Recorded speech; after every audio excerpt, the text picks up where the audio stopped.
Hello प्यारे बच्चों, सीखो G24 में आपका स्वागत है फिर से एक बहुत ही मज़ेदार वीडियो के साथ। बच्चों, आज की इस वीडियो में मैं आपको दो भिन्नों को जोड़ना सिखाने वाला हूं।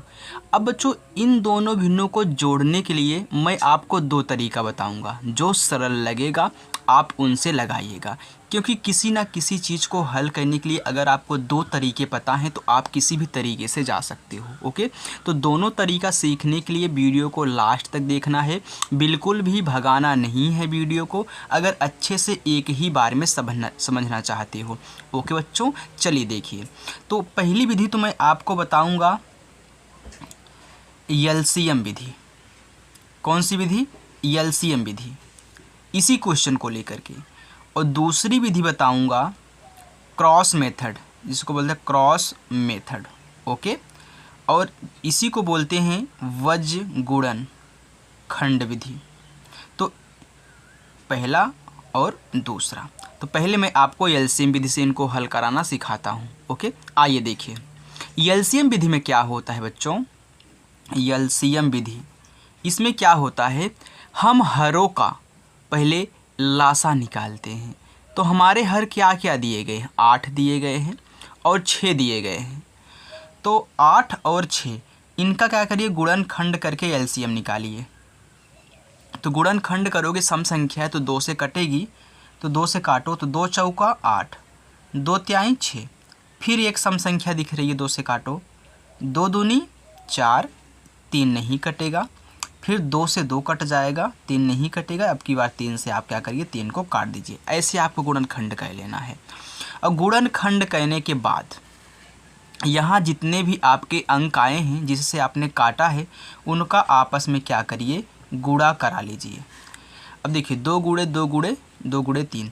अब देखिए 2 दूनी 4, 4 दूनी 8, 8 तिरिक 24। यानी कि ये जो गुणा कराने के बाद आया है, यही आपका क्या है बच्चों, लासा है 24। इसको इंग्लिश में एलसीएम बोलते हैं, यानी कि लोएस्ट कॉमन फैक्टर। अब 24 आया है ना, तो उस 24 को क्या कहना है आपको, इसके नीचे रख देना है। समझ में आ रहा है ना? बटा करके, यानी कि एक लाइन खींच करके इस लाइन के नीचे इस 24 को रख देना है। अब 8 का पहाड़ा पढ़िए कितनी बार में 24 आ रहा है, यानी कि हर वाले से। तो 8 का 8 16, 8 तिरिक 24, 3 बार में 24 आ रहा है ना। तो जितनी बार में आए उसका गुणा इनके अंश में करा के यहाँ पे लिखो। 3 बार में आ रहा है तो 3 गुणे 9 कर दो, यानी कि जो भी यहाँ पे दिया रहे अंश उतने में क्या करिए, जितनी बार जाए उसका गुणा कर दो। फिर प्लस, अब 6 का पहाड़ा पढ़ो कितनी बार में 24 आएगा, तो 6 का 6, 6 दूनी 12, 6 तिक 18, 6 चौका 24, 4 बार में। तो उस 4 का गुणा कराओगे इसके अंश यानी कि 5 के साथ। अब देखो फिर बटा वाली लाइन, नीचे 24।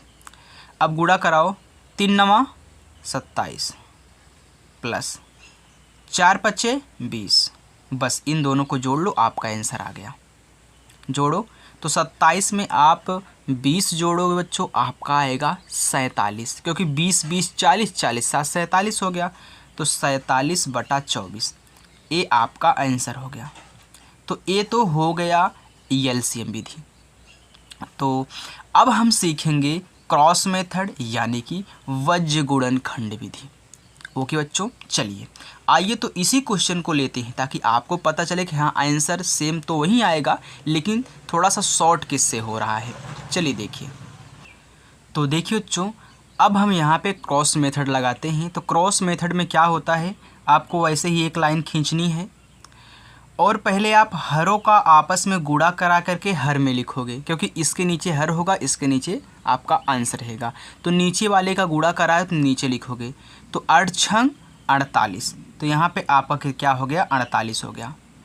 अब क्या करोगे, अब क्रॉस गुणा यानी कि तिरछा गुणा कराओगे।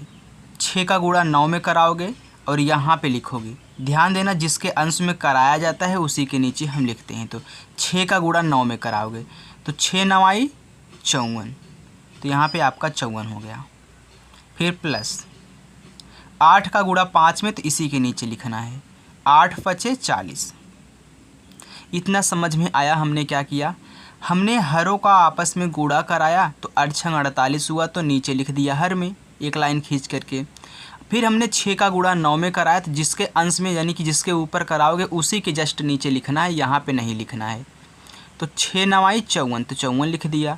फिर बीच में प्लस था तो प्लस लगाया, 8 5 40 हो गया। बस अब इन दोनों को जोड़ दो, आपका आंसर आ जाएगा। तो 54 और 40 आप जोड़ोगे तो 5 4 9 यानी कि आएगा 94। तो 94 बटा क्या हो गया आपका 48 हो गया। अब देखिए ये दोनों आपस में कटेंगे, क्यों? क्योंकि ये भी सम संख्या, ये भी सम संख्या, तो काट लीजिए। तो काटो, तो 2 से कटेंगे, 2 दूनी 4, 2 चौका 8। फिर यहाँ पे काटो, 2 चौका 8, लेकिन इसमें एक बचा हुआ है, क्योंकि 9 था ना, तो 2 चौका 8 ही हुआ, एक बचा। जो एक बचता है ना, वह अगली संख्या के दहाई के अंक पे लगता है। यानी कि 4 के आगे जो एक बचा है अगर मैं लिख दूँ तो 4 के आगे 1 लिख दूँगा, 14 हो जाएगा। तो 2 सते 14, आपका आ गया 47 बटा 24। ये आपका आंसर हो गया। तो कौन सा आपको सरल लगा? ये ज़्यादा सरल लगा होगा ना? तो ध्यान देना, अगर आप काटने से बचना चाहते हो तो आप एलसीएम लेकर के हल कर सकते हो। अगर आपको काटना आता है तो आप जल्दी में हो तो आप इस क्रॉस मेथड से आप क्या करिए, गुणा करा लीजिएगा। ओके, चलिए। तो मैं आपको सजेशन बताऊं कि जब भी आपको 3 भिन्ने दी जाएं तो आप हमेशा एलसीएम विधि से ही लगाना। अगर यहाँ पे एक भिन्न और दे दी जाए तो सभी का हरों का एलसीएम लेके ऐसे आप लगाओगे। ओके, तो अगर बच्चों आपको हमारी वीडियो पसंद आई हो तो प्लीज़ वीडियो को लाइक ज़रूर करें। अगर आप हमारे चैनल पर नए हैं तो चैनल को सब्सक्राइब करें। Thank you.